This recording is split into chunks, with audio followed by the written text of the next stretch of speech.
Assalamualaikum warahmatullahi wabarakatuh. Perkenalkan, nama saya Siva Nurfitri Aulia Isti, NPM 20 20 01 10 40 01 07, Prodi Ilmu Komunikasi, Fakultas Ilmu Sosial dan Ilmu Politik, Universitas Muhammadiyah Jakarta. Di sini saya akan menjelaskan materi tentang Pancasila dan nasionalisme religius yang ditulis oleh Dr. Randes Muhammad Nasih, MSI. Kelahiran Pancasila sebagai dasar bagi negara Indonesia merdeka tidak bisa dilepaskan dari gagasan tentang konstruksi negara bangsa atau nation state.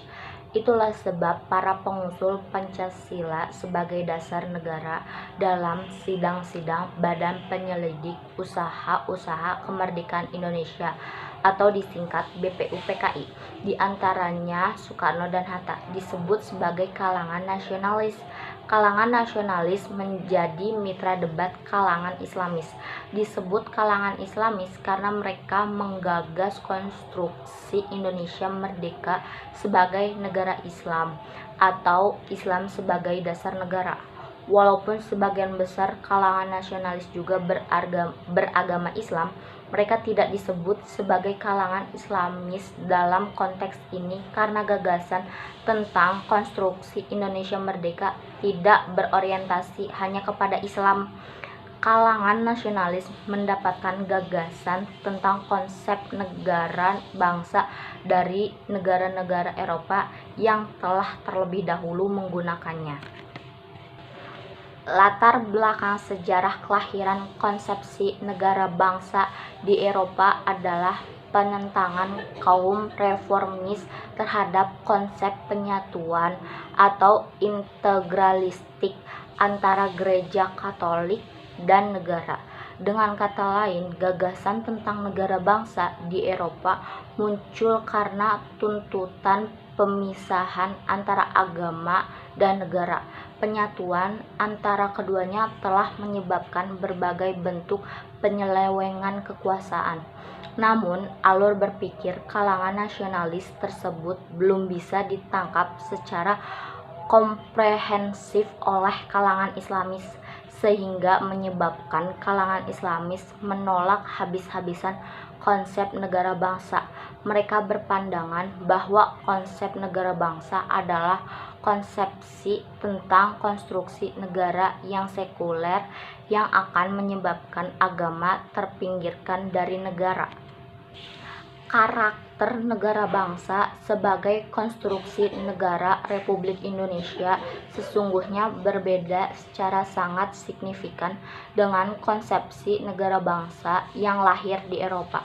Dengan konsepsi negara bangsa berdasarkan Pancasila yang sila pertamanya adalah ketuhanan yang Maha Esa, para pendukung gagasan negara bangsa di Indonesia tidak hendak memisahkan agama dan negara sebagaimana terjadi di Eropa, melainkan hanya tidak menjadikan agama tertentu sebagai dasar negara Indonesia merdeka. Keislaman seorang Soekarno yang pernah menjadi murid, bahkan juga pernah menjadi menantu Hos Cokroaminoto, itu tidak bisa diragukan.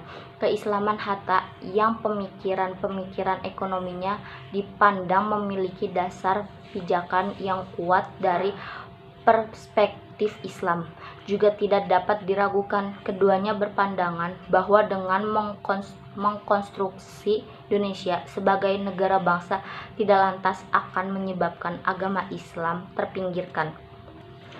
Apalagi mayoritas penduduk Indonesia adalah Islam.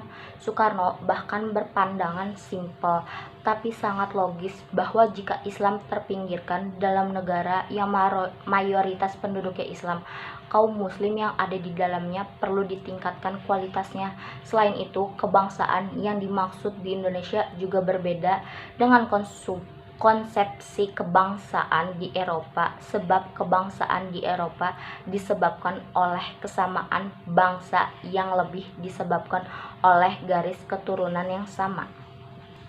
Namun di Indonesia, perasaan sebagai satu bangsa lebih disebabkan oleh perasaan senasib yang disebabkan oleh faktor penjajahan walaupun mereka berbeda suku, adat, ras, dan agama.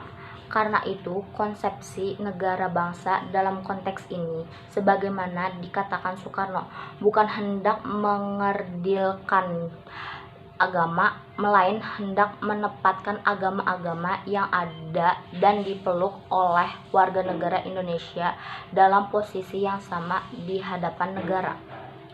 Dalam konteks ini, nasionalisme Indonesia dengan dasar Pancasila adalah nasionalisme religius, yakni nasionalisme yang tetap menjadikan agama sebagai dasar. Namun, agama yang dimaksud di sini bukanlah satu agama tertentu, melainkan seluruh agama yang diakui oleh negara. Tidak sedikit masyarakat, bahkan pendakwah sekalipun, yang salah kaprah dalam memahami hubungan agama dan nasionalisme yang telah berjalan beriringan di Indonesia. Kedua entitas tersebut dianggap memiliki jalan masing-masing, alias tidak bisa disatukan dalam wadah yang utuh. Ketidaktahuan terhadap integrasi antara agama dan nasionalisme tersebut seringkali juga membawa hubungan antar sesama bangsa menjadi tidak harmonis, seperti munculnya ujaran kebencian di berbagai ruang. Ada yang lebih pelik lagi, bahkan ada kalangan yang secara jelas ingin mengganti nasionalisme yang terpatri dalam ideologi Pancasila, kemudian menggantinya dengan ideologi lain. Memang nasionalisme pada awalnya kelahirannya sangat sekuler. Lahirnya gagasan tersebut dilatar belakangi oleh perlawanan kaum ilmuwan terhadap pandangan gereja tentang religio integralisme Katolik. Pada waktu itu, sikap gereja terhadap para ilmuwan terbilang sangat ekstrim. Karena temuan-temuan baru, para ilmuwan dianggap tidak sesuai dengan doktrin gereja. Karena gereja memiliki otoritas penuh, begitu juga dalam hal politik kenegaraan, maka siapapun dengan pemikiran bagaimanapun yang itu bertentangan dengan gereja akan divonis mati. Galileo Galilei tahun 1564 sampai 1642 adalah termaksud salah satu korban kebengisan gereja pada saat itu karena temuan-temuan fenomenalnya. Karena sikap gereja yang demikian, akhirnya para ilmuwan mendeklarasikan pandangan bahwa agama dan negara harus dipisahkan. Karena jika tetap diintegralkan, maka ilmu pengetahuan akan stagnan dan tidak maju, sehingga konsep negara yang sebelumnya menganut pandangan agama kemudian ditiadakan, dan selanjutnya konsep negara dibesarkan pada bangsa. Nah, paham inilah yang selanjutnya dikenal sebagai nasionalisme. Alhasil, setelah pemisahan antara agama dan negara tersebut, negara-negara di Eropa semakin mengalami kemajuan sangat pesat, terutama dalam bidang ilmu pengetahuan dan teknologi. Melihat ilmu pengetahuan dan teknologi yang semakin maju di belahan bumi Eropa karena pemisahan antara agama dan negara, maka konsep nasionalisme yang diusung tersebut kemudian dijadikan referensi negara-negara lain untuk mendapatkan kemajuan yang sama, termasuk negara-negara yang mayoritas penduduknya Islam seperti Turki. Setelah sistem khilafah resmi dibubarkan Mustafa Kemal Atatürk tahun 1924, bahkan nasionalisme sekuler di Turki sangat ekstrim, hingga agama di ruang publik tidak diizinkan sama sekali. Regulasi sekuler. Karena konstruksi Indonesia adalah negara bangsa berdasarkan Pancasila, seluruh regulasi seharusnya tidak mengatasnamakan agama tertentu. Namun, itu bukan berarti nilai-nilai agama tidak boleh masuk ke dalam regulasi-regulasi yang ada. Sebagai negara yang religius, regulasi-regulasi yang dibuat juga seharusnya selalu mempertimbangkan moralitas agama-agama yang diakui oleh negara. Setiap pemeluk agama memiliki kesempatan untuk memperjuangkan ajaran-ajaran agama yang diyakini untuk ditransformasikan sebagai regulasi negara. Namun, produk kebijakan politik kenegaraan tersebut tidak disebut dengan sebutan formal yang bisa mengasosiasikan kepada agama tertentu.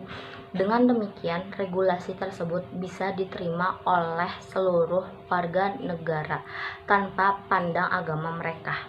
Pelabelan sebuah regulasi dengan agama tertentu akan membuat regulasi tersebut bersifat eksklusif, hanya bisa diterima oleh kalangan agama tertentu dan tidak bisa diterima oleh kalangan pemeluk agama lainnya. Dengan kata lain, pelabelan sebuah produk kebijakan politik di segala level struktur kenegaraan akan menimbulkan kecemburuan dari kalangan pemeluk agama-agama lain karena mereka dianggap sebagai penduduk kelas kedua dan seterusnya. Setiap regulasi dalam negara bangsa berdasarkan Pancasila haruslah dianggap sebagai sesuatu yang sekuler, walaupun sesungguhnya diinspirasi oleh ajaran-ajaran agama-agama yang ada dan diakui oleh negara. Dalam konteks ini, sebuah regulasi yang diinspirasi oleh ajaran agama harus dianggap sebagai salah satu bentuk interpretasi terhadap ajaran agama, bukan agama itu sendiri. Sebab itu, regulasi tersebut bersifat tak ubahnya sebagai konsensus belaka yang sewaktu-waktu dapat berubah sesuai dengan perkembangan situasi dan kondisi. Dengan demikian, agama akan tetap berfungsi kontributif dalam memberikan rasa, bukan warna, kepada setiap pembuatan produk kebijakan politik kenegaraan. Terima kasih sudah menonton penjelasan materi saya tentang Pancasila dan nasionalisme religius yang ditulis oleh Dr. Andes Muhammad Nasih MSI dari awal sampai akhir. Kurang lebihnya mohon maaf. Wassalamualaikum warahmatullahi wabarakatuh.